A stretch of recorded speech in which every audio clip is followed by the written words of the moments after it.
From the art of the deal to keeping it real.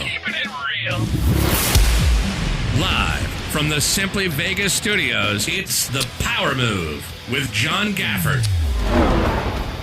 Back again for another episode of The Power Move. I'm not alone. I mean, I'm not alone. But, pretty much everybody is off today but me. Connell is climbing mountains in the UK. And Colt is, as per his text, stuck on Boulder Highway at one of his properties. So that could mean anything. I'm not sure what it is. But that's okay because still going to have a good episode. Today, I am joined in the studio with a guy that I've known for, it's been a long time. 10, 12 years, whatever. It's been a long time. His name is Tim Zimmerman. He is a coach. Now, I know you're probably just kind of heard me say coach and you just went, like, here we go again. Like, there's another one. But I got to tell you, Tim does this from a little bit different perspective than most people do. And I think what he does is interesting. And I wanted to kind of share it with you guys. And you guys, you tell me what you think, man. Hit it in the comments. If you're watching on YouTube, give us a like, subscribe, and a notify of all those things. And whatever podcast thing you're listening to us on, make sure that you give us that 4 or 5 star review. It'd be great. So there it is. So Tim, how are you, man? I am good, thank you. Well, welcome, man. So when did we meet? How long ago was it? We met when you first opened your office. I think in like 2011. Yeah, I think it was back in the Keller Williams days is when I met you. Is what it was. So how long have you been coaching people? How long have you been doing it? Well, actually, I've been in success training since 1980. So I originally sold and taught Dale Carnegie courses. Okay. I'm sure you're familiar with that. Sure, of course. And I took my first Dale Carnegie sales course in 1980, and they subsequently recruited me to take over for the sales course for all of Chicago. Okay. And then trained me to teach all 5 of the Dale Carnegie courses. How long did you spend? So, you know what? I'm going to back up a little bit from there, though. Because everybody that comes through here that's a high-level entrepreneur, everybody that comes through, I like to kind of hear their story and kind of hear that because I believe success leaves clues. And even if you've grown beyond the age of some of the stuff we talk about, I think people got kids. And I think if you can guide your kids into some of the activities that will help, make your kids into successful adults, I think that's good. So, like, where'd you grow up, man? Like, what's the backstory on Tim Zimmerman? I grew up in the suburbs of Chicago, Park Ridge, Illinois. Okay. Now, you say the suburbs. How far is that? Like, a lot of people are like 120 miles away, and it's the suburbs. Like, how far is it really? Actually, from Chicago, it's like right next door. All right, cool. Okay. It's 5 minutes from O'Hare Field towards Chicago. And what did your parents do? My mom was a homemaker. Okay. We had 9 kids in the family. 9 kids? Yeah. Where did you rank in the kid ranking? I'm number 6. You're number 6. So I had 3 older brothers, 2 older sisters, 2 younger brothers, and a younger sister. Please. So, okay. All right. So 9 kids. If anyone's from a big family, they kind of know what craziness that entails. How big was the house you grew up in? I don't know how many square feet, but bedrooms. You guys were obviously piled on top of each other. Actually, at one time, we had all 9 of the kids with my mother and father at the same time in the house. Oh, wow. So my oldest brother was 10 years older. He's passed now. Was 10 years older than I. So he was in the house until 18, 19 years old. 18. And what did Dad do? He was a mechanic. He was a mechanic? Yeah. All right. So he did mechanic stuff, International Harvester during the day. He was a mechanic in the Navy, Navy ships. Mm-hmm. And then at night he would, have friends come over and he'd fix their cars for him. Okay. So he'd work quite a bit. So obviously did well enough to support 9 kids. Yes. 9 kids. Would you say that your parents laid out a path for success that you saw or could see or followed, or did you try to find something different? Well, since my father was an alcoholic. Oh, boy. My path was different. So all of you out there that have had hard lives, I mean, I get picked on all the time. I got bullied all the time, thrown down, got beat on. So on and so forth from kids, how kids are, how bad they can be. Yeah. So in going through that, even though in 8th grade I was doing college algebra, was captain of the football team, was a altar boy, was the head patrol boy, all of that type of thing. Yeah. I felt like I was a failure because I was always put down all the time. So I felt I was stupid. I felt I was ugly. One of the things that happened from getting beat up, I asked God to make me big, and I sprouted like over a foot in a year. So all of my hormones kicked in, and I had severe acne. So I would get teased about that. I wore glasses, during that time since second grade, so on and so forth. So all of that, how I understand it now, gave me the feeling of not being good enough, not smart enough, not handsome, and being unlovable. So psychologically, I know now that when people feel that way, when they grow up in that, they act the opposite to prove that they're not that way. But what happens is no matter how smart or how much money you make, how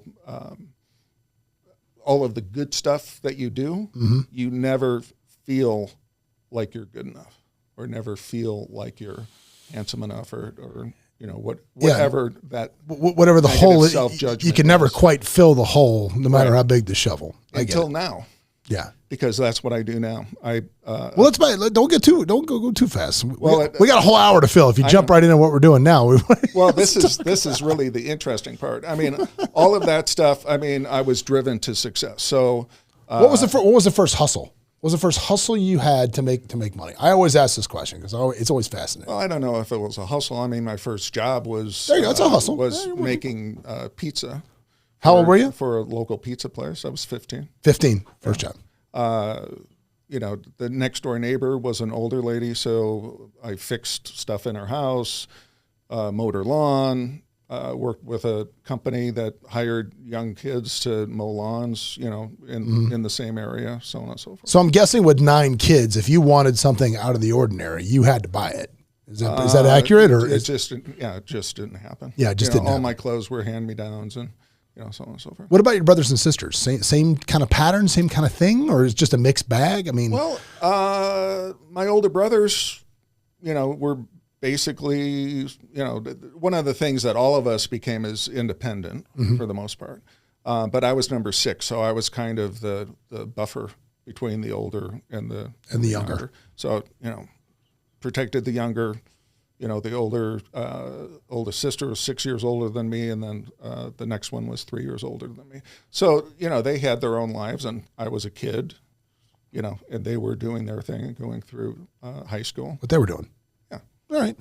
So let's talk. So back to Carnegie now. That's enough. I just always want to hear kind of the background story, because I always find, again, success leaves clues, and I always find that,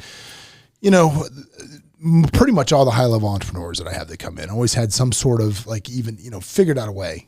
There was no like just taking it as it was, man. It was like if they wanted something, they just figured out a way, even from a young age. It was just something. You had to fight for it. Yeah, it was a high level of resiliency is the common thread amongst all those people. So you're working for Carnegie, you're doing all that, and you get that done. At what point do you split away from the Carnegie philosophies? Not that you abandon them, because they're great. I mean, we're not going to say there's anything wrong with those, right. But you started looking for something on a different level, I guess is a better way to put it. Well, even before Carnegie,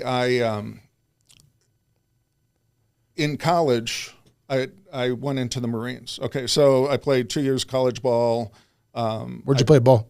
In Western Illinois University. All right. And I played, of course, football in high school. Captain of the football team, wrestling teams, kick ass, all of that type of thing.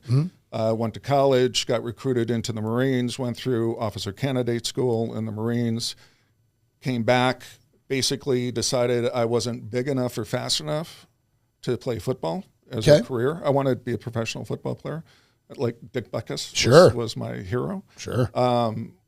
And I played like him, actually. Did you get to go to Soldier Field and see him play? No. Oh, that would have been awesome. No. Anyway, sorry. Cost too much money. Yeah, that's 9 kids. I guess that's true, man. Cost too much money. So when I came out of the Marines, I mean, I was ranked one of the top in the platoon, got straight A's and everything, hand-to-hand combat, strategies, all of that type of thing. basically I came back and decided I didn't want to kill people for a living. Yeah. Right. So it's a requirement of the Marines, I believe. It is. You not only be capable, but to actually do that. Do it. So I decided, that wasn't for you. That probably wasn't for me. Even though I will step up if necessary. And sure. No. Sure. Sure. No need to justify that comment. Right. So, I asked myself, it's time to make money. I'm not going to play football. I'm not going to be in Marines. What are you going to do? Yeah. At the financial crossroads, if you will. Right. So I actually got involved in AMWAY.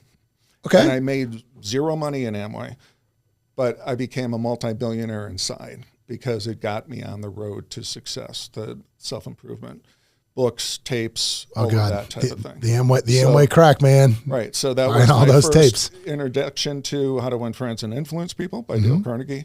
Think and Grow Rich, Success Repels Mental Attitude, The Magic of Thinking Big, and those 100 books they say read Sure. these. But the thing for me is that I practiced the techniques. How old are you? How old are you now when we're doing this? How do I when look when you're first getting an Amway? Or 84. No. This is 84? No, I'm 64. No, not how old are you today. Okay. I'm saying when you got into Amway and you were doing that. I was actually like... And you don't look 64. 19 years old. You have to check this on YouTube. Tim does not look he does not look 64. There's not a chance. So how were you in Amway? What year was this? That was in 1979. Oh, so early. This is early Amway days. Right. All right. Okay. Right. So that was my, what I got, my first MLM, MLM for the week, type of thing. But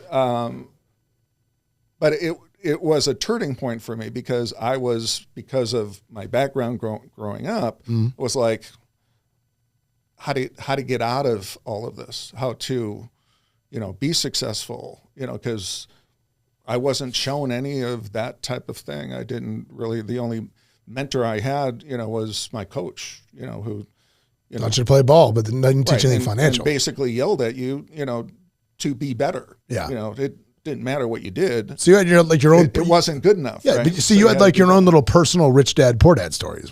Essentially what we're doing. Which your rich dad was essentially the Amway self-help books. Right. Got it. Right. Okay. So all of those. So you got into that, and Amway you flopped at Amway, right? Which so many people do. So I'm not hating. What happened was my biggest failure in life was a multi-level marketing business. So the sequence of events was that I was in college, went through the Marines, finished up. I don't have a degree at 2.5 years, and during '79 the blizzard in Chicago of '79 hit.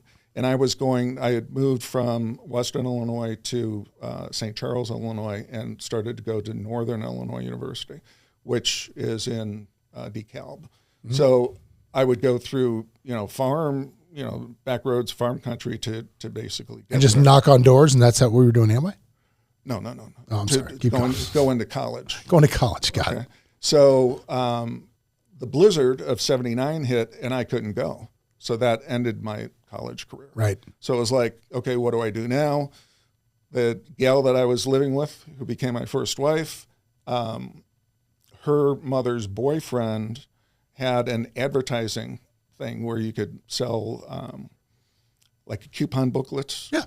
But you sell them to merchants. Sure. So they get put in there, and then you give out the booklets. Yeah, you're selling ad sales. They get more business and give 20% off, whatever the case may be. You sure you want to hear their story? Dude, yeah, man. That's what we're here for. So as long as the story is going to help the folks that are listening to us, that's what I want to know. So because of the Marines, right, and because, I was reading the Positive Mental Attitude books and taking action and, so on and so forth, I was out pounding the streets, right? So I went into this hair place, and there was a lady cutting a man's hair. And I told her, what I was looking to do. And she said, well, you have to talk to Mr. Sheridan. So I figured this guy's the owner. So he's sitting there getting his hair cut. So I have a captive audience, right? Yeah, I can't leave. And, that's I basically... That's a power move, selling the barbershop where they're stuck. Talked with him to tell him, what was going on, to sell him on, getting the place, in the magazine. In the book. And come to find out that he was a senior vice president for a company called Media Networks. Okay. Media Networks is a subsidiary of 3M, and what they did was, throughout the country, they put local advertising in national magazines. Okay.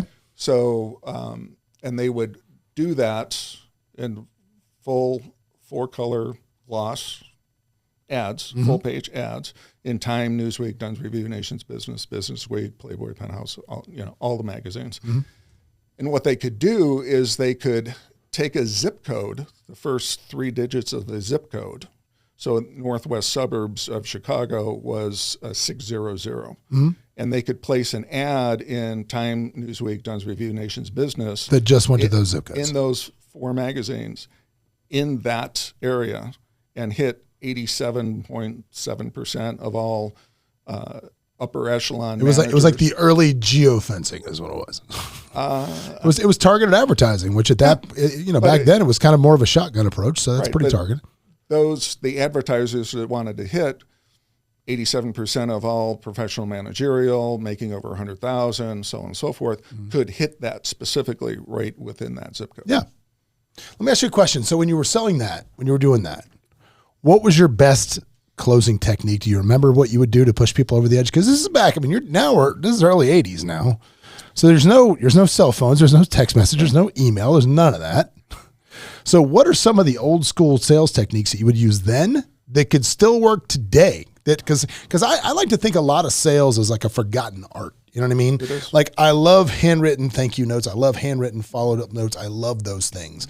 And I think people are so quick to just pull out the phone and beep, beep, beep and think it's good enough. Right. So if you had to pick, let's say, one old school sales technique that was great then that still works today, what is it? Well, one of the things I teach is the 5 attitudes a prospect goes through during the course of a sale and the 5 steps to overcome those attitudes. Okay, what is that? So the first attitude is one of rejection, typically. Even if you have an appointment with someone, like you're going to a listing appointment, you're a bother to them still. You're interrupting their day. So what would normally call preliminary pleasantries, there's actually 10 ways that you can actually use to overcome that little uncomfortable feeling that you have in the beginning. Well, see, I'm going to take that one step further because I actually believe that. I believe that, as humans, we program ourselves to certain things. For example, when I teach, I always ask people, how many of you guys almost died this morning? You ask a room full of people that, and very, very not often do you see a bunch of hands go up. And I'm like, were you not in a 4,000-pound death machine going 80 miles an hour down concrete separated by 4 feet from another 80,000-pound death machine coming the other way that could have very easily just veered and killed you? Absolutely. But your brain has just programmed you to say that's not going to happen and you're okay. That's how we do this. Same thing goes to salespeople. Like if I'm in a store and somebody comes walking up to me in a store, clothing store, I don't like to be helped by in clothing stores. I don't know. It's just a thing.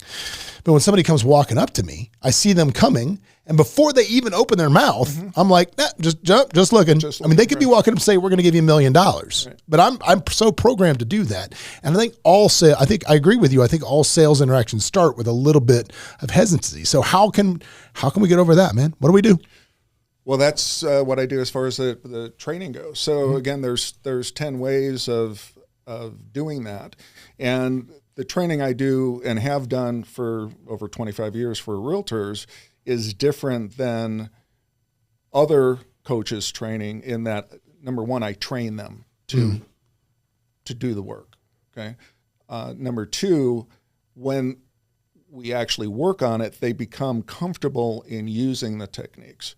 So instead of just giving them a script and say, read this script over and over and over and over again until you memorize it and then, you'll have it down. Well, that really doesn't work, Yeah. Because when you talk about programming, what was one of the first things that you were programmed as a kid? To not talk to strangers.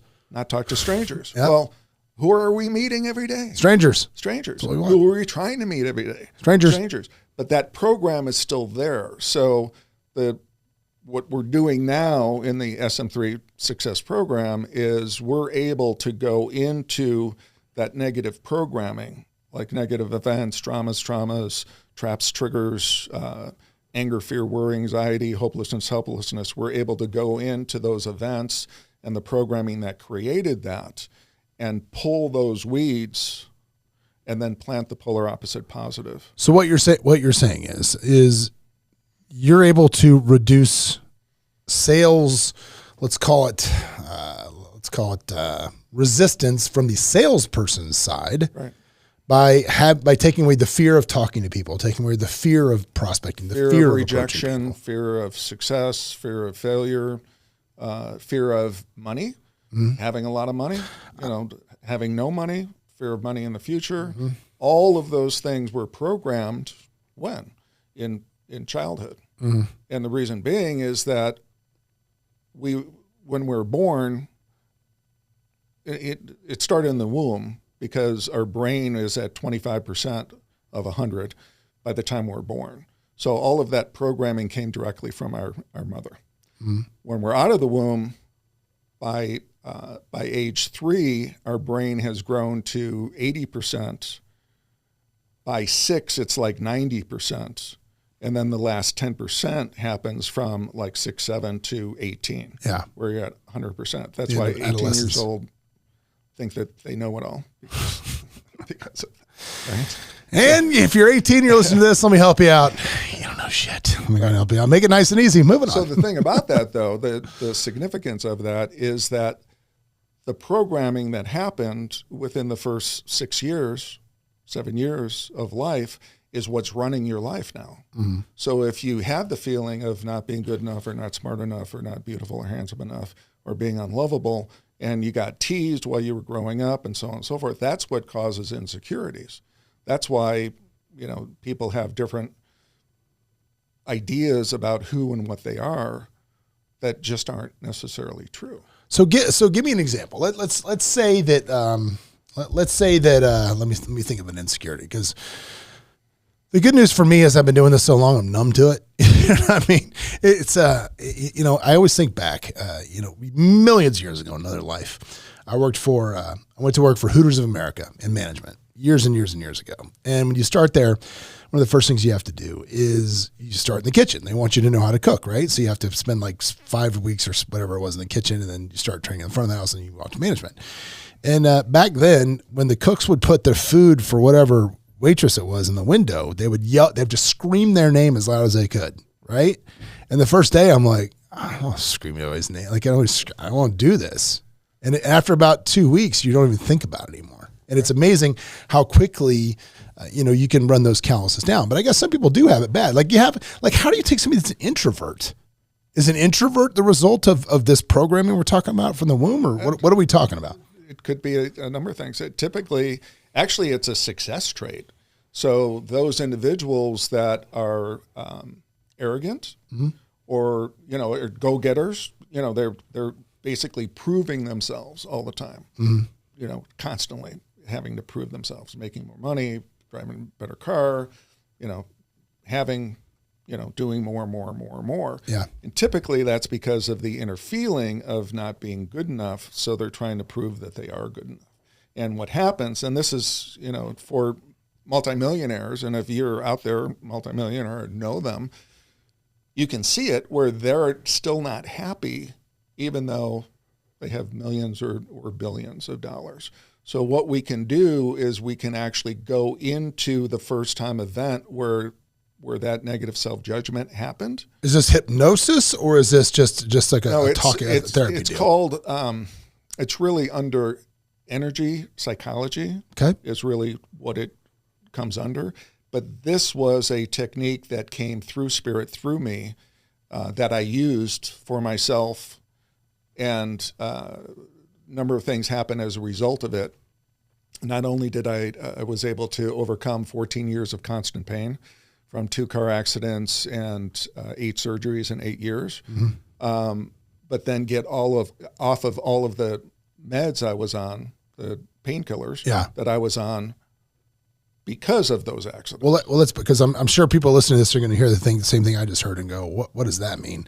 So when you said it came through spirit to you, what does that mean? So it was inspired. It was a discovery. A divine intervention, if you will. Yes. Okay. And again, basically it came through me. I used it for 3 full days. After the 3rd day, I was totally out of pain. And I was up to 300 milligrams of morphine a day. Oh, wow. Because of the pain. Plus, that seems like a lot, Tim. It is. Wow. Plus Soma, Xanax, sleep meds, wake meds, so on and so forth. So I was able to get off all of that. And the doctors thought that it would take me 2 years to get off everything. It took me 5 months because I was out of pain. So it was like, I'm not in pain. I don't need to take the drugs, So just done. So then I added that into my success training. And what happened was that everyone that went through the training had exponential success because all of a sudden they were out of their own way. Right. So the things that were holding them back, the fear of failure, fear of success, fear of rejection, criticism, whatever it was gone. And we replaced that with the polar opposite positive. So it's like in the what I call the olden days, the old way of doing positive mental attitude was that you would have to do affirmations. Sure. Right. I'm good enough. I'm smart enough. And gosh, darn it, people like me. And then you do the affirmations, and then what would your brain say to you? You've been saying that for 10 years, and you ain't shit. Maybe not. Right? Maybe not. Exactly. It's counterintuitive, but the reason why the brain does it is because the brain was programmed from childhood. Yeah. And that's when your brain grew. So that's burnt into your neuroplasticity deeper than just saying the words. So now we can go back into that neuroplasticity, into the mind, the unconscious, subconscious mind, and remove what it's working from. Yeah. See, it's just like a tape, like a computer program. Sure, and redo it. So if you have a computer program that's, from the 60s or 70s or whatever, from, your early childhood, and you want better programming, do you just put the better programming on top of it? No, you'd have to delete and go. You have to delete the old files. And that's what we do. Yeah, we call it the bitch voice. That's what I call it. You got to push down the bitch voice. We always tell that's the one telling you that you're not good enough, smart enough, fast enough. Don't get out of bed today because you're tired or lazy. That's the bitch boy. You don't feel like it. Yeah, and all the high level entrepreneurs that I know, that I run around with and rub elbows with, all have an elite ability to suppress that voice. They all do. Well, I would say that they power through it. Yeah. More than because the voice is still there. So yeah, they're not. So you're what you're telling me is you can undo the voice. Exactly. You can mute the voice. Actually, not only undo it, but have it replace it with the positive voice. Replace it with the positive. All right, so you get polar opposite positive. All right, so I know some of this is proprietary, but you got to walk me through. You got to roll some of this out. So I enroll with you. I'd be happy to do some training for you guys. Well, I enroll. So I enroll. So you guys out there who are looking to do more, yeah, right? Get to John. Tell John, hey, I'm interested in this training. Well, there'll be a link to all Tim's stuff and all of the comments right, here. So, but doing a live, see where I get my energy from is from the live groups. So during COVID, I put a lot of stuff digitally and have that available. But I get off on doing the large groups because I can actually see the aha moments for people. Sure. It's beautiful. So when somebody enrolls with you, somebody signs up and says, Tim, I need to reprogram my bitch voice. Where do you start? How does it start? What's the process? How do we start out? Actually, if you want, we can actually give a free training. All right. Is actually where I start. And what you want to do it? What, right now? On me? Well, no. I mean, I'll give you the training. Well, we can do it on me. Let's do it. I mean, fuck, that makes good podcasting. Okay. I don't care. Okay. Well, it's something that you do for a week. Okay. We can't do it. We can't. What can we do in 30 minutes? That's what we got. 30 minutes. I'll give you the exercise. All right. Here's what we're gonna do. We're gonna take a break real quick. We come back. Tim Zimmerman is going to nuke my bitch voice. We'll be back in just a minute. Hold tight.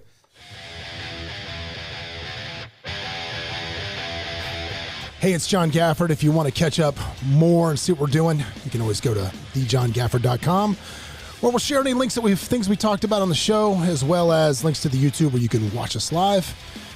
And if you want to catch up with me on Instagram, you can always follow me at @thejohngafford. I'm here. Give me a shout.